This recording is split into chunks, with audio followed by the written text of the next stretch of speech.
Petani, pahlawan pangan kita, ternyata belum sepenuhnya terlindungi. Apa yang sebenarnya terjadi? Baru-baru ini, seorang petani di kandang Serang, Pekalongan, meninggal dunia saat bekerja di sawah. Insiden ini memunculkan pertanyaan besar tentang perlindungan yang diberikan kepada petani, khususnya dalam bentuk jaminan sosial. Handono Wari, seorang aktivis pertanian, mengungkapkan bahwa sebagian besar petani tidak mengetahui adanya program asuransi jiwa atau tenaga kerja khusus untuk pekerja non-gaji seperti mereka. Padahal, premi program tersebut cukup terjangkau, hanya sekitar Rp20.000 per bulan. Menurut Handono, lemahnya sosialisasi menjadi penyebab utama. Ia menyebut, petani binaannya di Desa Wonopringgo bahkan tidak pernah mendapatkan informasi tentang program ini. Informasi yang seharusnya disampaikan oleh BPJS Ketenagakerjaan atau pemerintah belum sampai ke tangan petani yang membutuhkan. Lebih jauh, Handono menyoroti perlunya pendataan ulang petani di Indonesia. Ia menilai banyak petani tidak masuk dalam kategori yang sesuai dengan Undang-Undang Nomor 19 Tahun 2013 tentang Perlindungan dan Pemberdayaan Petani. Menurut Badan Pusat Statistik Kabupaten Pekalongan, definisi petani adalah pekerja penggarap bidang tanaman pangan, hortikultura, perkebunan, dan peternakan seperti tertuang dalam KLBI 2020 golongan A. Selebihnya bukan termasuk kategori petani. Itu artinya, terjadi perbedaan definisi antar regulasi tersebut. Handono berharap pemerintah, baik pusat maupun daerah, lebih serius menyosialisasikan program ini hingga ke level penyuluh pertanian. Baginya, ketahanan pangan dimulai dari perlindungan bagi para petaninya. Petani adalah ujung tombak ketahanan pangan. Perlindungan mereka bukan sekadar pilihan, tapi kewajiban. Oke, saya Dedi Dermawan, selaku Kepala Kantor BPJS Ketenagakerjaan Cabang Pekalongan. Kemudian Pak, atas adanya berita kemarin Pak yang diberitakan oleh Lingkar Jateng terkait dengan jaminan sosial bagi petani Pak, itu bagaimana Pak tanggapannya Pak?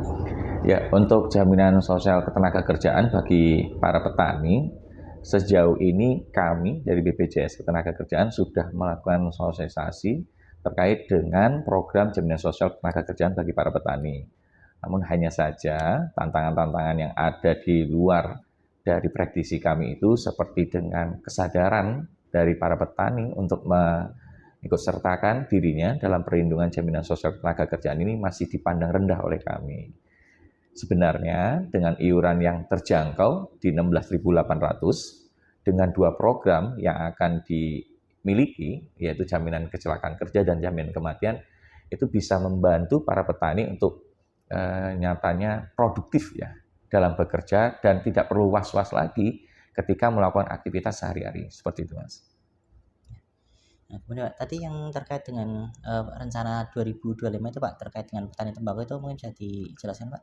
Ya, untuk di tahun 2025 sendiri, di Kabupaten Pekalongan, kami masih berkoordinasi dengan Pemkat, adanya PMK terbaru terkait dengan penggunaan dana bagi hasil cukai tembakau, di mana di dalam PMK tersebut ada peruntukan dana yang bisa dijadikan sebagai bantuan sosial untuk perlindungan petani tembakau yang ada di Kabupaten Pekalongan.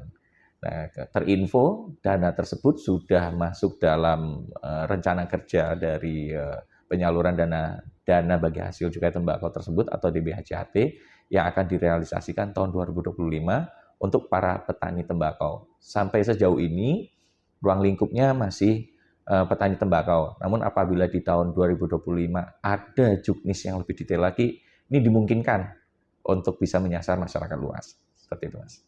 Ini Pak, pesan-pesan atau kalimat ajakan Pak untuk para petani Pak? Ya, mungkin untuk para Bapak Ibu petani yang menghidupi kami, karena Bapak Ibu semuanya memberikan kehidupan untuk seluruh rakyat Indonesia, untuk dapat mengikuti program BPJS Ketenagakerjaan melalui program jaminan kecelakaan kerja, jaminan kematian, Bapak Ibu semuanya bisa melindungi diri Bapak Ibu semuanya dari risiko yang disebabkan oleh kerjanya Bapak Ibu semuanya. Kerja kerasnya Bapak Ibu semuanya bebas cemas karena sudah ada pelindungan dari BPJS Ketenagakerjaan. Iurannya cukup murah, mulai dari 16.800 per bulannya dengan manfaatnya yang begitu besar. Klaimnya nggak susah. Yang penting kita memenuhi persyaratan yang telah ditetapkan oleh BPJS Ketenagakerjaan. Seperti itu. Cukup Pak. Terima kasih Pak.